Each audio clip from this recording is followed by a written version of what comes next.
In this video, I will walk you through a detailed AeroChill portable AC review to help you decide if this device is a cooling lifesaver or a clever marketing trap.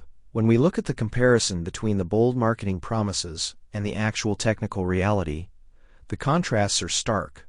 On one side, you have a slick website promising installation-free, energy-efficient air conditioning. On the other side, consumer experts suggest this is less like a high-end AC unit and more like a basic evaporative cooler, often called a swamp cooler.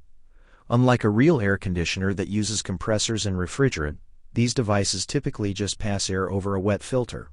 The trade-off here is between low price and actual performance. While the site pushes high-pressure sales tactics like up to 50% off, with ticking countdown timers, these are often manufactured to force a quick purchase. A major standout feature offered by reputable brands is transparency, but AeroChill seems to lack this entirely. According to analysis from Scam Advisor, the site aerochill.org holds a trust score of only 1 out of 100.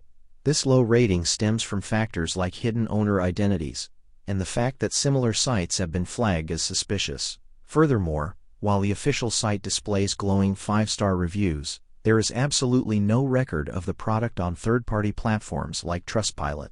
This makes the thousands of satisfied customers hard to verify. In the end, if you want reliable cooling, you might be better off sticking to verified retailers. Thanks for watching, and make sure to subscribe and hit the bell icon for more honest product reviews. Have you tried one of these portable units? Let us know your experience in the comments below.